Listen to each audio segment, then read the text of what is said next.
Hey everyone, here today with Jazz from Winnipeg Digest. He's coming on for the second time. Stoked to have you, Jazz. Thanks for being here. No, thank you for the invite. Looking forward to kind of doing this a second time. Well, yeah, let's do it. I've got a lot that I want to know from you because I feel like, again, you're just so far ahead of everyone, including me. And so some of the things that happen in this business, let's just be real. Some things get easier, but some get harder. And so I want to get your take on that.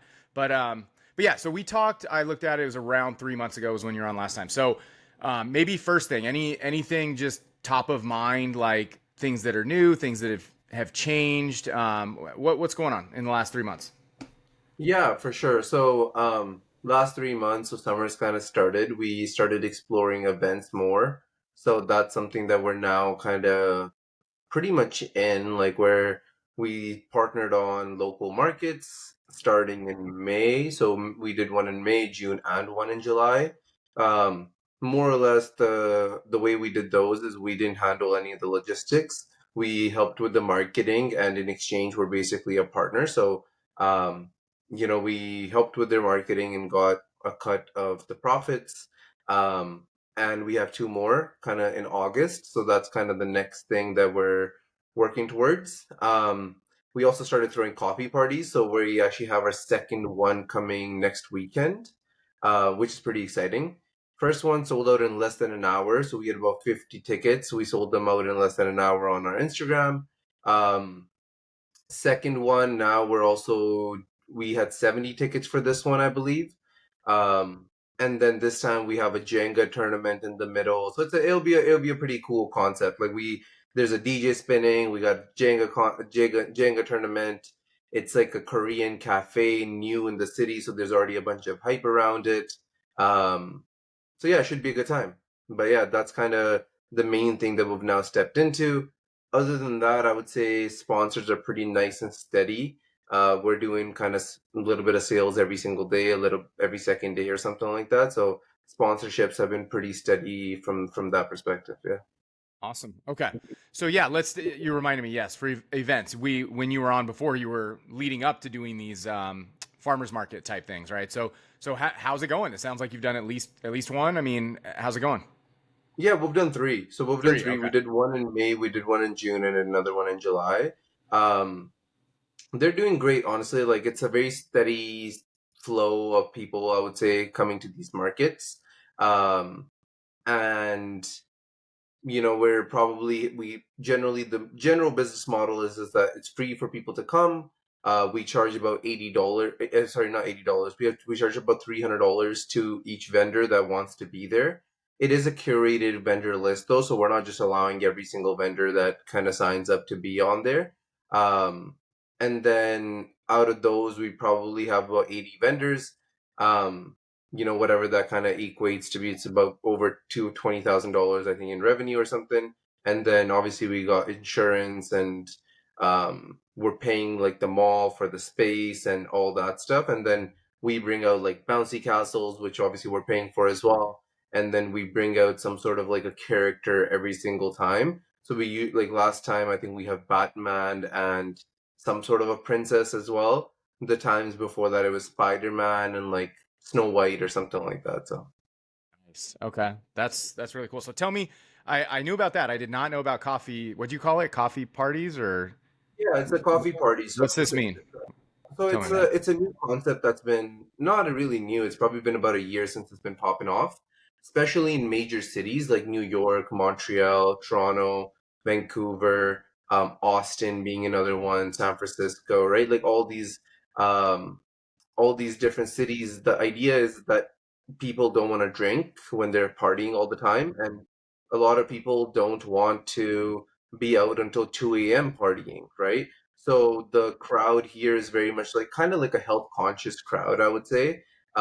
People that are looking to like socialize and mingle around and have a place where there's nice music playing, but in the morning, right? So the idea is that it's a morning coffee party. So this one's from 10 to 12 basically. And there's a DJ spinning. It's no alcohol. It's coffee, matcha, sparkling drinks, and all that stuff. So that's kind of there. And then there's also like croissants, pastries, and That's kind of the food choices. And then there's a DJ spinning, usually a few people dancing. For ours, we have a photo booth there as well. And then last time what we noticed was around the 50, 60-minute mark. So around the 50% mark of the event, it kind of got a little boring. So this time we're introducing some sort of an activity. Um, which is going to be the Jenga tournaments that we're doing. So the idea with the Jenga tournaments is they're like 4 foot like tall Jenga blocks, and there's going to be two of them. We're hosting almost like a tournament where it'll be like probably 6 different matches and 6 different winners, and all 6 winners get like free pastries, and then the 6 different losers have to take espresso shots or something like that. Okay. So that's kind of what we're doing this time to keep it upbeat a little bit, and then we'll give people maybe another like give or take 30 minutes at the end just to mingle around, maybe play Jenga on their own and that sort of thing. Okay, awesome. But you're charging for that? It's ticketed? No, Oh, you're not charging. yeah, yeah. So this is ticketed. So Okay. we charge $15 per ticket, Okay. and each ticket comes with a free coffee, and then the food they have to buy on their own. Most people, I Hmm. think, everyone is buying food, and Hmm. then but then we don't take any profit share on the food. The cafe keeps everything on the food. Okay. So, okay. No, that's really cool. I've heard about this, that younger people are not wanting to drink as much, and so I Yeah. just hadn't heard the specifics of like a coffee party. That's actually kind of really really interesting. Okay. Awesome. Well, hey, before we move on, I forgot to ask you, what's the update on your like the size? Like how many subs do you Yeah. have? So we're now at 33,000 subscribers. Okay. Should be able to hit, I think, probably 45 or something like that by end of the year. Wow. Um, and then our social following is now about 70,000, so 60,000 on Instagram, and then another like 10 kind of dispersed on Facebook and TikTok. Okay. Man, Yeah. that's crazy. Okay. So, how much are you spending a day on Meta? Yeah, that hasn't changed. So we keep that spend has been the same. We are happy with the amount of growth we're getting. We're still acquiring each subscriber for under $1, usually around 90-ish cents to like $1.05 Canadian. So that's probably like 75 cents ish USD. Um, and then we're acquiring about 100 subscribers a day, give or take. Okay, so you're spending about $100. Is that Yeah, ish? we're spending about $100 Yeah, yeah. Canadian, which is yeah Okay. 75 USD. Yeah, yeah, yeah. Yeah. Okay, cool. So here's the thing I'm most interested in because again, some of the people maybe if you're newer, you haven't dealt with this yet, but um, when you get larger and especially when you're using creatives, they can wear out, right? So they can work, when you see my numbers or anybody's numbers, like, oh, we're getting subs at, 15, 20 cents, which is true, but Hmm. you only get that for, I don't know, if you're lucky, a week, 2 weeks, and then Yeah. it gets harder, and then it just gets harder and harder and harder. So the fact that you're at 33 and still getting them for call it 75 cents is pretty good. I guess have you had to do much in terms of Yeah. adjusting your strategy as you've grown? Yeah, very much so. Yeah. We haven't changed our Facebook ad um, types or anything like that has always stayed the same. The only thing we have changed is the creative. So, Mm. like when you're running these Facebook ads, 9 out of 10 times, the only thing that really matters is the creative. Um, so I think there's like I think Hermosia said this, and he's like, oh, there's when someone sees the headline of your thing, you've basically spent 80 cents of your dollar, right? That's how powerful the headline in your creative is. And so when we have a hitting kind of format, we change the headline, we try and change the subheading, like we try and change everything multiple times and test which one's performing the best, right? So from the start, I mean, we'll probably test it out, man, in the last year 70, 80 different like we probably test out like maybe 8 to 10 creatives a month, which again when you're like looking at larger businesses, that's not that many creatives. um but yeah, like give or take, we'll probably gone through about 70 different creatives. Some are videos, drone shots with the same text, and then we usually try that in PNG format, and then we're looking to try a completely different imaging format as well. So we try basically everything that we can, um and have as many different things that we can test and see which one performs the best. So Okay, so you are doing what I know you're supposed to do, right? Which is be trying a lot of stuff. Can I assume that, like, also at least what I've seen and have heard is like most of them won't work, right? Like, won't be better than maybe your standard one or your winners. Is that kind of how it works, or do you find a lot of them, a decent amount, actually do relatively well? Yeah, I mean, I probably the way I do it is um we have our winners and they never get replaced until they keep performing well.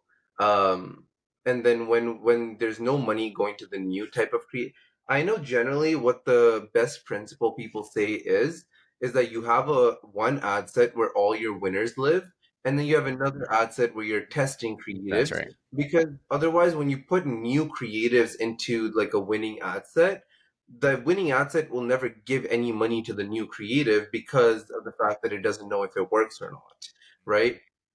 So a lot of the times, the best way to do it, we don't do it this way. I mean, I just haven't found the need to do it yet. But I know that's kind of best principles is that you'd have two different ad sets, one for testing and one for winners.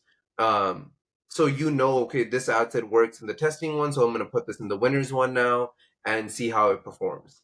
Um, the way we do it is we generally will just take out the worst performing ones, so just turn them off in the winning ad set.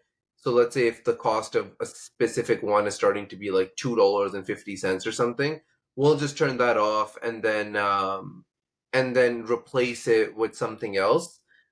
And then if we don't get any dollars going to it like multiple times, then sometimes we do create a fully new ad set just to then like let Facebook test the new creative out as well. Yeah. Okay. And you're doing all this yourself, right? Yeah, yeah, Yeah, yeah. yeah, yeah. Because you have a background in No, no, digital no. marketing, or No, no, no, it's not that hard. Um, like once I feel like once you figure it out, like it's very easy to then be able to do it. Like yeah. I do have a background in marketing, but it's more specific to like content marketing and Okay. um, like I would say creating content on Instagram and that sort of thing. Okay. How do you think about, because this is something I definitely struggle with. I'm not a very creative person per se. Is like you said, the most important thing is the creative itself, right? Like by far, that is the thing. And I'm not very good at creative. So like, is that something you are kind of just doing yourself and maybe like observing other random ads and be like, oh, I wonder if I can apply this to local newsletters? How do you think about coming up with new creatives? Yeah, I mean, here, one second, I'm just pulling up a website. Yeah. For anyone that's watching this, I will just go to swipefile.com Swipe and file. Okay. yeah, swipefile.com, and it's got like probably 600 different ad creatives from different industries. Um, it's got copywriting, emails, cold emails, sales pages, social media, swipe emails, basically the whole every single marketing asset that you can think of. Um, and I go there and just see what people have done in other industries, whether it's before and after, what newsletters have done, what anything. And so then we kind of just implement that exact same thing. So that's kind of where we're able to draw a lot of inspiration from for creatives. Also, I do a lot of content on Instagram. And a lot of the times, the content that performs well on Instagram is going to be a good ad, so that's something that I've started doing is I will start noticing now more and more, hey, what performed good for content, and then I can just turn that into an ad somehow, some way. Yeah, that's really smart. Okay. And what about I can't remember if it was you or somebody else. You're one of the few guys doing Instagram really well. Do you ever pay to boost Instagram posts? I don't anymore. Yeah. I used Okay. to when I You was like did. under 3,000 followers. Okay. It makes sense to get to like a certain following number, but once you'll probably just get to 3,000 followers just by running ads on Yeah. Facebook alone because Mm-hmm. of the fact that you're going to get followers from those ads anyways. So it doesn't really make sense. Other than that, yeah, okay, in the beginning, like when you have under, let's say, 5,000 followers, if you think a post is picking up traction really well in your own followers, it probably makes sense to boost that post just to get like initial traction, get to like that 10, 15K mark or something. Um, but only do that if you know the post is doing much better than any post you've done before.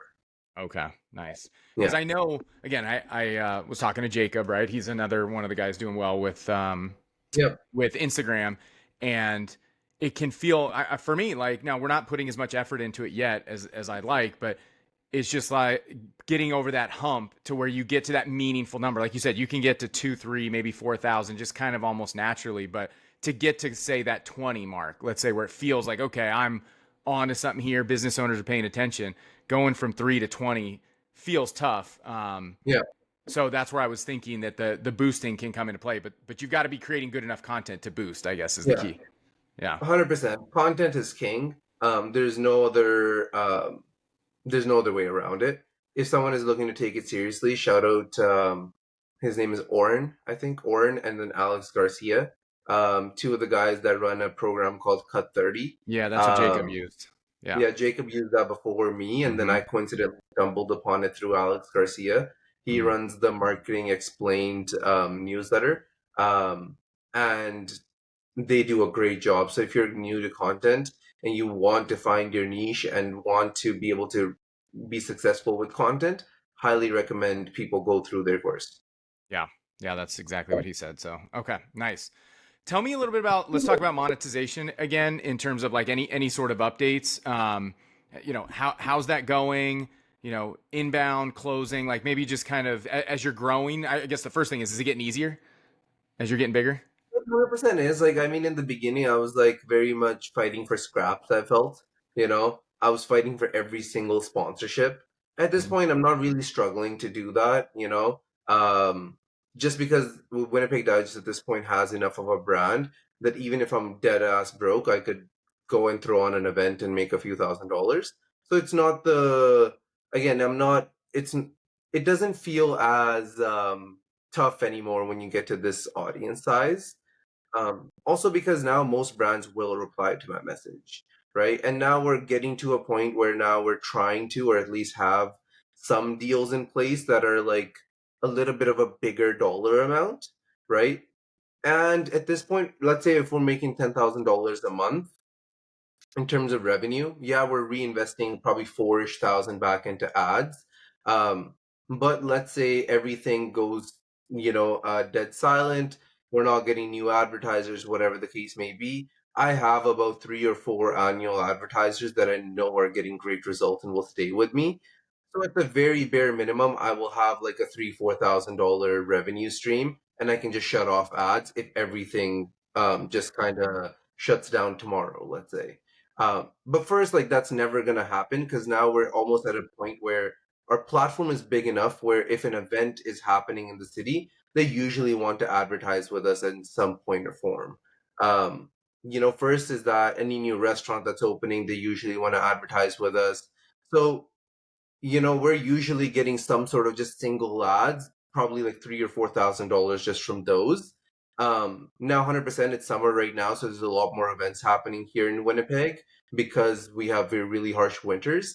Um, but because of that reason, I'm actually so yeah, like we tried. My goal with the local newsletter is I know for a fact that eventually this revenue is going to cap out, even if we sell out all of our advertisement, Yeah. right? So the second thing that we're now doing is we're now trying out different avenues of like adding additional revenue. So for the summer, our goal was to see, hey, do events actually work? Right? Like that was the question I had at the start of the summer. Now I know they do work, right? And I know how to put them on, and I'm able to, whether it's partner with people, get revenue share, or whatever it may be, I am able to do that, right? So that's kind of first thing first. So I was able to put on my own events this summer. For this fall and winter, I'm like in the last week, I've been really fascinated with Christmas lights. So I think that is the business that we will be going into this fall and winter. I feel like an NBA player announcing my contract, um, but Yeah. I think that's kind of the next thing that we'll be testing out for the fall and winter. Will be the Christmas lights business and just see how that performs with the current audience that we already have. Okay, so I've been interested in this idea. I think the Christmas lights thing is such a big potential with our model. Yeah. When you say doing that, are you saying like actually starting a business where it is like your business, or are you talking about running ads for leads or something like that? No, I mean like starting a whole new business. You're gonna have a lights business, a Christmas lights business. Yeah, Okay, tell me about that because because that's interesting. Yeah, so I mean, I think Noah Scott, I think the Yeah, guy's yeah. name is. Yeah, like Mm-hmm. he's in our group as well, Yep. and he does, I think, permanent lights, if I'm not mistaken. Okay. Um, so he's been able to do it, right? Mm-hmm. First thing first, and then I think Josh, another guy in the group that we're in, he's now kind of exploring the Christmas lights business. I've been super intrigued by it just because it's a seasonal business. There's no like I can do it for a season. It doesn't work. I cannot do it next season. You know, it's not the end of the world. Um, it also requires the least amount of capital, I would say. Like, you know, I'm taking on 50% of the deposit before I do a job. Um, Third thing for me is I'm not a handy guy by any means. I've done landscaping in the past and stuff like that, just as like out of university jobs. But so I can pick up on things, but I'm not like handy where I can fix my own furnace or something like that. So that's why like HVAC and roofing and plumbing, they just scare me because I don't have the credentials for it. And also like if I mess up someone's furnace in the middle of winter, like that's a tough, like I don't want Yep. to kind of go through that, right? Whereas Yeah. Christmas lights, it's like, okay, what's the worst that can happen? Um so that's kind of what I was taking a look at when we started talking about or thinking about what home service businesses to even get into. And then I made a post on Twitter about it today, and someone actually confirmed my bias because so it was a female, a mom, probably in her 40s, and she replied to my tweet just saying like the reason lights makes the most sense is most of our local newsletter audience are females, are Mm-hmm. moms, right? And what she even said is she's like, in terms of HVAC or plumbing or roofing, I'm not making that decision. It's my husband that's making that decision. Interesting.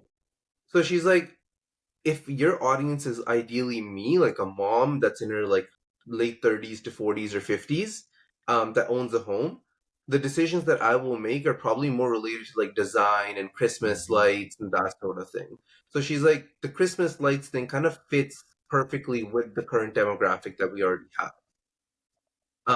And then also a really big other thing that I wanted to do, and this is kind of me like putting my marketer hat on, is something that has a very clear before and after. Like in HVAC, Mm-hmm. you know, like if it's a broken furnace and I replace the furnace, yeah, okay, it looks new, but like there's no I can't really tell what's the difference it made when I'm looking at an ad, right?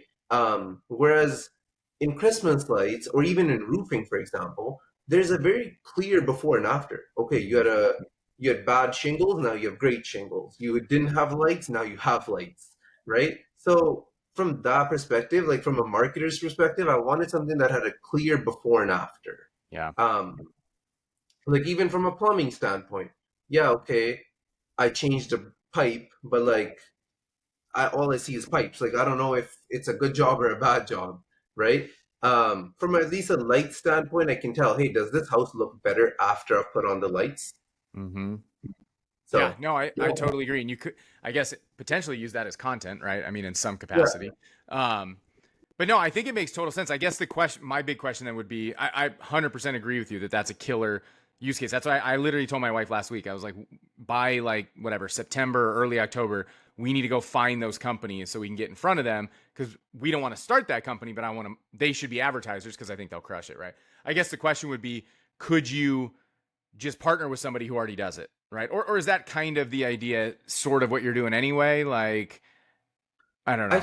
I feel like I want the upside this time though. You know, Okay. Yeah. like I think we tried the partnering part, and we've given leads to lawn mowing companies and all that stuff. This summer, right? Did good. We gave leads to a window cleaning company. They made back their money that they gave to us in like a span of 3 hours after the newsletter went out. So we have done that already, right? We're now at a point where we're like, okay, we know we can do this. And at the end of the day, what I trust in myself is as a marketer, right? So even if this newsletter thing doesn't work, like even if I can't promote the Christmas lights business through my newsletter or my Instagram, which is kind of like which is kind of an impossible take. Like if I'm thinking Totally. about it, like we have 100,000 Winnipeggers, which is like 12% of the population here, there is almost a 0% chance that we don't get any leads from those. But let's say that is the case. We don't get any leads from those. I still have the mind of a marketer where I can run Facebook ads and use the same skills that I've built up testing creatives and that sort of thing in Facebook and Google Ads to then be able to crush it still as a completely separate business, right? Um, so that's kind of where my mindset goes to is that I think it also has the lowest barrier to entry out of all the home services that I can think of. Yeah. No, I definitely agree with all that. And that, again, what you're saying too is really such a good reason to do this model. Although, again, I don't always think everybody should because it may not, the newsletter itself may not work. But the one massive benefit is the skills you learn doing it can pay off in different ways. And what you just said is totally true, right?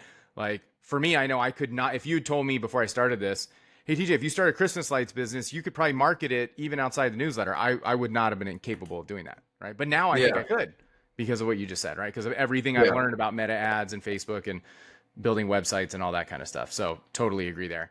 Um, cool. Well, hey, speaking on this front, because I finally have gotten a couple advertisers and am seeing one of them specifically and how she's doing. But what are you said at least a few of the industries crush it.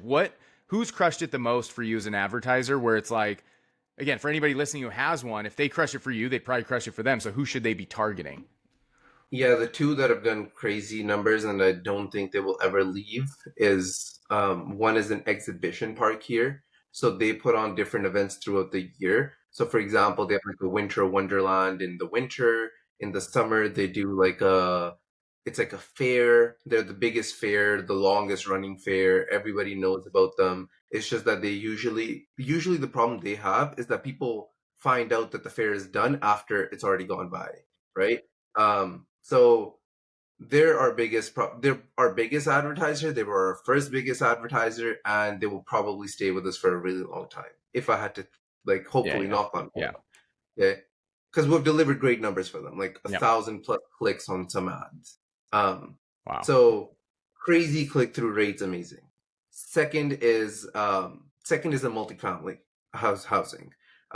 Not sure exactly how they convert, but from our clicks perspective, like what the things that we can tell them, every single ad of theirs is getting like 600 plus clicks, which is like bonkers for us. Um, so And sorry, this is because they have like an apartment complex. yeah, so they Okay. have probably like 20 different apartment complexes Okay. throughout the city. They do have a great product, so it's like pet friendly, free Wi-Fi, great design, great neighborhood. So they already check all the boxes from a product standpoint, and then it makes our life as marketing that product a lot easier. So we're just like listing out why they have great apartments, and let's say if they have Mm-hmm. new ones coming up, and they're constantly building as well. Like they're a really fast growing company here locally, so it makes a lot of sense for us and for them because we can then market so many different properties, right? Mm-hmm. And that's why they always have a high click through rate as well. Is it never feels repetitive, Yeah. um, right? So that's kind of the big reason. Is month over month we're talking about a different property. Sometimes we're highlighting three different neighborhoods. So even in today's, like we ran an ad in today's edition for them, and it generated probably like I think it's currently at 500 clicks. Um, Right, so they are another advertiser which are seeing a great probably like a ROI on their ads. Um, and even if they do leave, we'll be able to sell that kind of those results basically to another competitor of Mm-hmm. theirs. Yeah. Well, that's funny you say that because that is the one, and I post about this a few times for anybody who's watching me on Twitter. But the I one of my new advertisers is an apartment locator. So it's kind of sort of like a real estate agent, but finding an apartment. She gets paid 1 month of the rent as like the marketing fee from the complex, from almost any complex. She said most complexes pay it, and because I set up her website, by the way, that's another thing is being able to have a digital marketing agency on the side, right? I charge her extra to do a website for her.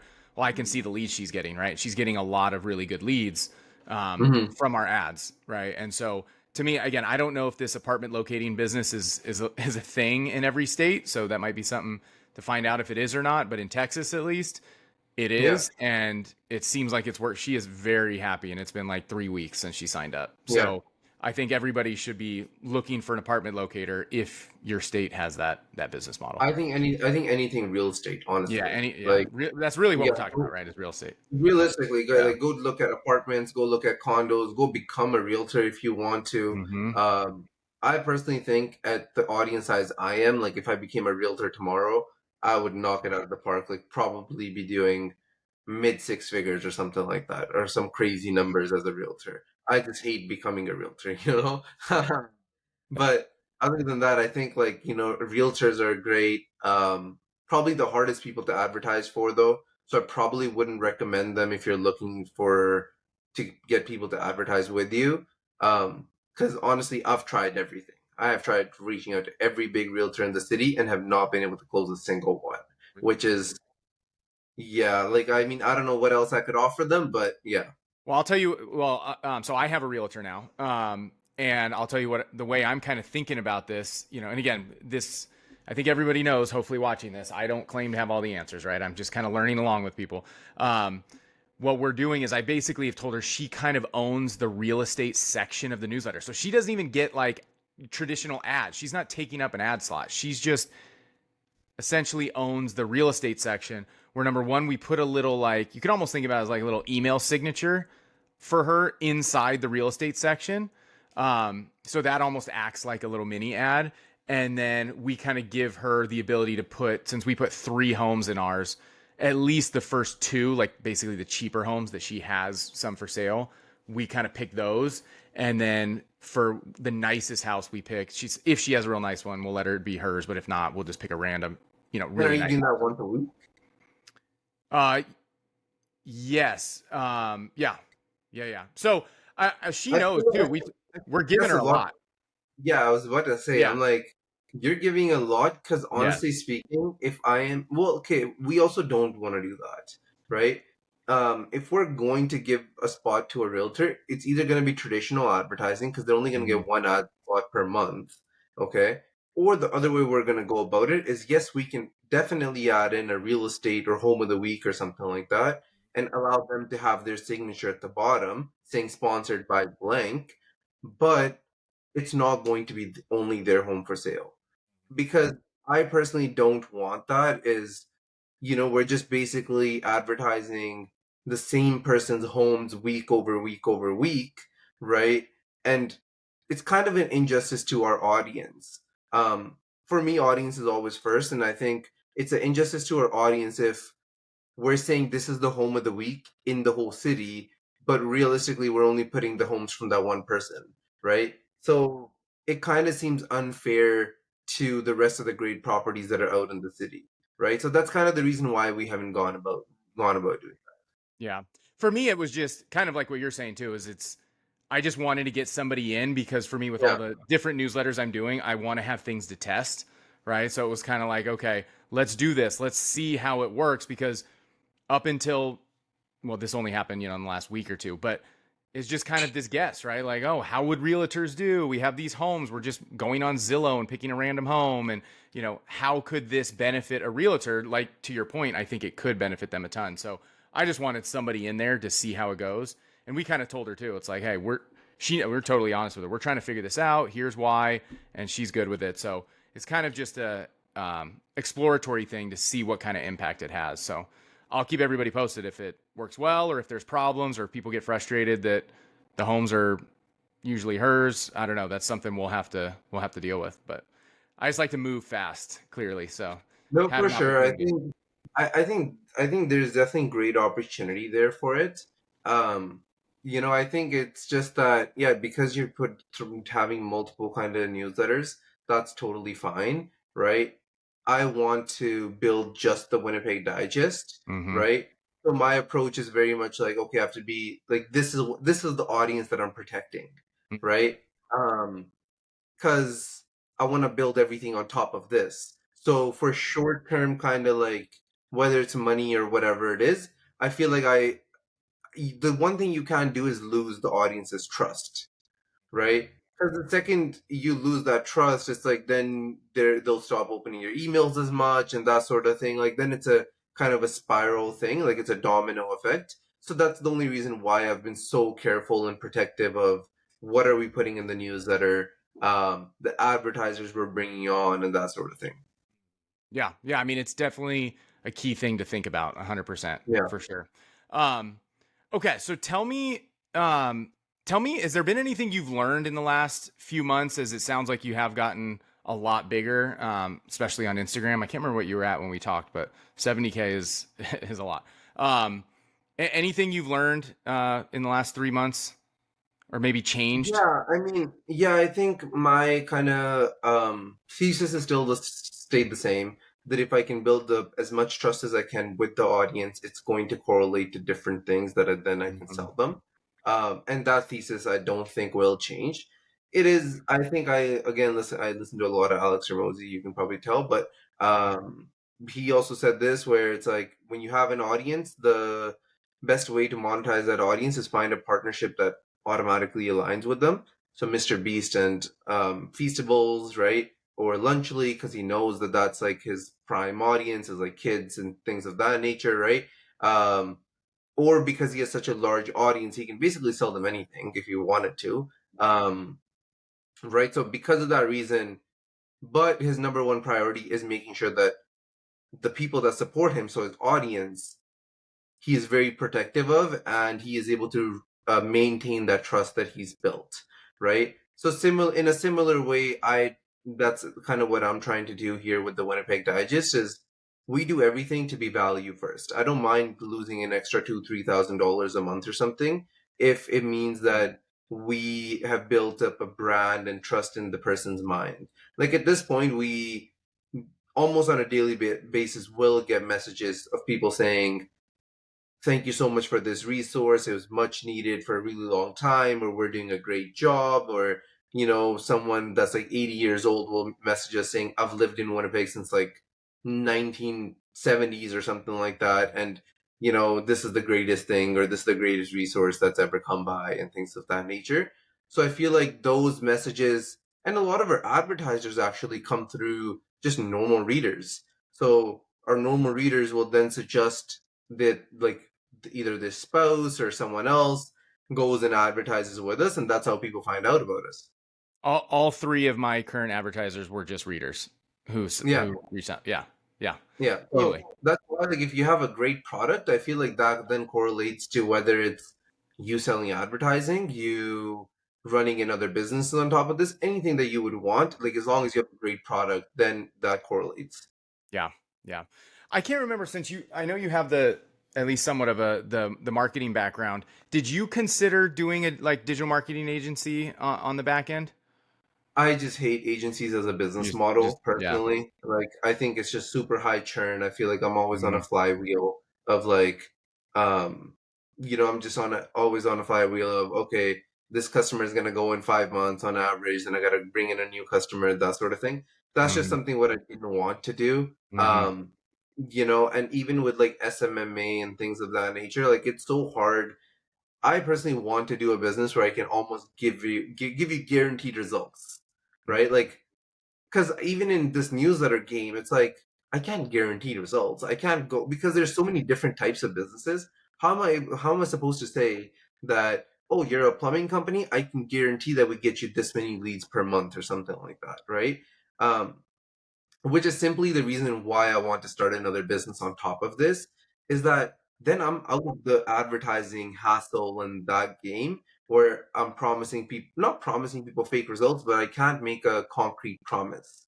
Whereas when I'm in like a home services thing, I can make that promise that, hey, you will have heat after I fix your furnace. They will have Christmas lights after they pay you to do Christmas lights. Yeah. Exactly. Like it's a very black and white thing that I'm offering. Mhm. And then the game I'm in is okay, now how do I'm in the hiring game because then I have to figure out labor. And the second thing that I have to do is like, okay, how do I get in leads? But I think leads are probably going to be easier than That's the labor the part. labor is going to, yeah, for home services, the labor is definitely going to be the hard part. I mean, honestly, that's the thing that scares me the most about doing something like the Christmas light thing. I mean, assuming you're not trying to hang the Christmas light yourself. Sorry, I'm making that assumption. Am I right about that? You don't want to do that? In the start, I will. In the start, I Oh, you will will. because Oh, okay. Oh, yeah, wow. Oh, nice. 'Cause the thing is, like, I don't want to ever do something where I don't know how to do that thing. Mm-hmm. So I'm really glad that I wrote Well, my good. own newsletter 3 times a week for, um, whatever, like 40, 50 weeks straight or something like that, because it allowed me to make sure that I know what I'm doing and I know what I'm talking about when I'm first making a hire or telling people what's wrong with a specific thing. And then I can point out those mistakes really quickly now, right? Because I just have so many reps. Whereas, let's say I start a Christmas lights business and never hang a light myself. I don't know if they're doing a good job, bad job, what they need to fix, and that sort of thing. So basically my own employees could finesse me if they wanted to, right? Yeah. So that's kind of reason why, like, I think I will hang up the lights myself for whatever period of time until I know that okay, I can now give this off to like a manager or something like that. Good for you, man. That's awesome. That's definitely going to help you be more successful for sure. That would scare me a Yeah. little bit. So, but I definitely will need to catch up 100% in January and hear how that goes. Are you like set on that, or is this still like kind of exploring? I mean, I think I'm kind of set on it. I think You pretty I've much. thought of every other thing that I can think Mm-hmm. of from like a other business standpoint, and I think it just makes the most sense. Only Mm-hmm. thing I'm not looking forward to is being outside in minus 31 Fahrenheit and probably hanging Christmas lights from someone else's roof and hopefully not falling down, you know? So Yeah. that's kind of the thing that I'm not looking forward to, but at the same time, I think I'm gonna definitely do some market research, but yeah, I'll be joining. I think I'm going to be joining someone's coaching kind of masterclass cohort thing, similar to Cut 30 for social media, but for Christmas lights, probably in the next week or so. Nice. Okay. Well, you're definitely gonna have to keep us posted on how that goes. Um, Yeah. so I know you said you're doing something new. In case this is not it, are you considering launching other newsletters? I don't know if that's what's new, or how do you think about that? Did you say you've been broached about this? Yeah. So we've Okay, been tell me reached about that. out. Like people have said that if they can use the Digest brand Mm-hmm. um, in like other cities like Calgary and that sort of thing, it's just something that I had considered it for a while. I mean, people usually recommend that you should keep doing the same business that you're doing. It's probably the easiest to scale because you've already put in the reps or whatever that looks like. That saying goes.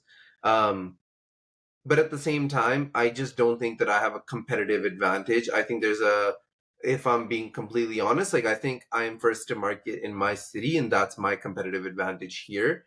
That same competitive advantage is probably not the same in other cities.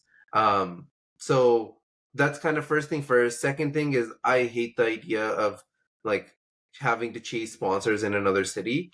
So the whole idea, like, even for me, is let's say if this Christmas lights thing goes great, oh, then I'm going to be starting different. Then I'll be starting different newsletters for sure. For Because specifically for the Christmas lights business. yeah, because then I Yeah. have a monetization method on the Mm-hmm. back of that, right? Mm-hmm. And let's say that this Christmas light thing goes great. I make 100 something thousand dollars in my first season in terms of revenue, 40% profits, whatever that looks like. Okay, then then I know that I have this thing that I can use the audience for. Then I can go and start the newsletter in another market, right? Dump, let's say, 30, 40 thousand dollars in the first 8 months of the newsletter or of the year. So let's say from January to August or October. And then when it comes Christmas light season again, now I have a clear way of monetizing it That's your and I payback. don't have to rely on sponsors. Mm-hmm. Totally. So the only way I'll be expanding is if I can find a very direct way of monetizing these leads, I would say. Yeah. Well, I think that that means you're going to be launching another newsletter next year. So because I think this is going to work. So get ready to have your second newsletter. Um, Yeah, I don't mind that though, because then it's like I yeah. have had people that have said like, "Oh, we'll write the newsletter for you and Yeah. everything." Oh, Mm-hmm. I 100% don't mind giving them 50% equity in the newsletter because then they're dealing with all the With all the sales, they're work. doing the writing. All I'm doing is giving them the brand, giving them the things that I already know about the space, the ads, and all that stuff. Mm-hmm. And then I own 100% of the Christmas lights business, Oh, there you go. right? So Yes, I love that. I mean, that's kind of how I'm thinking about it with the digital marketing, like yeah, similarly, right? yeah, So Yeah. Cool. All right. Well, what is the new thing, or is that it? The Christmas The lights. new thing is definitely the Christmas lights. It I is. think we'll Okay. be testing that. If anyone is kind of starting this, my biggest recommendation would be take each season, maybe split up the year in 6 months, maybe look at it as spring and summer and then fall and winter, and test one thing out every single 6 months, right? Like take a new business, take a like for as I mentioned in spring and summer, that was events. We wanted to test out events because I had seen other newsletter operators do them really successfully, and I was like, hey, does this work in my market? And it seems it does, you know. And even if I do this the same thing again next summer, like if I put on a few great events, that's another $20,000-$30,000 that's in my pocket, right? Um, and then this fall and winter, let's say we test out Christmas lights. If it works, amazing. We have something that works in the summer and in the winter. Then the following year, we know exactly the playbook we're doing, plus what we can do in other markets to then monetize our newsletter. Um, I just didn't find that like it just didn't make sense for me to dump a bunch of money in first in another market, right? Without having a clear way of monetization, which is why I just haven't gone the multiple newsletters route yet. Yeah. Yeah. No, I mean, I think that makes sense. That's why for me, the key with some of these that I'm launching is that we have clear monetization path in terms Yeah, of at least having the sales guys who can actually do that and will do it. So again, will it work? I can't say for sure yet, but I yeah. think our plan is pretty good. So, um, No, 100%, 100%. yeah. I think it'll be. I think kind of everyone that's in the group. I think there's a lot of cool stuff happening. There's people Hmm. playing around with permanent lights. There's people Hmm. that are realtors. So I'm curious to see how it plays out for them. It does seem that me, Michael, and probably like Ryan and Landon, like we're a little bit ahead of the crowd from like how large our newsletters are and that sort of thing. So I'm curious to see like how it goes when everyone else comes to the 20, 30,000 people Yeah. mark and Yeah. how When we we end up. get, instead of it just being five guys doing, okay, maybe we'll have 40 or 50 getting that level, Yeah, and then we'll learn a ton more about things that are working or not working. And then we can all 100%. implement in our own locations. Yeah. Totally agree. That's going to be Yeah, great. and I think if the lights business, for example, works for me, and I see this as a great success, plus it's seasonal, so realistically, like if I just wanted to focus on the lights and the newsletter, like that can itself be like a seven-figure business, Mm. you know. And if that kind of ends up being true, then I don't really need to be stressing over the summer Yeah. and the spring and all that stuff. You know, I can Totally. go maybe travel or do something else, but Totally. I yeah, absolutely love it. Um, yeah. all right. Anything else, Jazz, that you want to leave with anybody? I think I'm pretty good. I think we'll Yeah. try and maybe do this once every month or so, or Yeah. every month and a half. Let's do it. And then see give you guys constant updates. Love it. And if anybody has any questions, yeah, Jazz and I will try to do this every month or so. Let me know. Yeah, Email me, and so that way we can chat about whatever you guys want to hear. Jazz is the guy 100%. we want to learn from. So No, thank awesome. you. All right. Well, thanks so much for being on, Jazz. Talk to you later. Okay, See ya. now.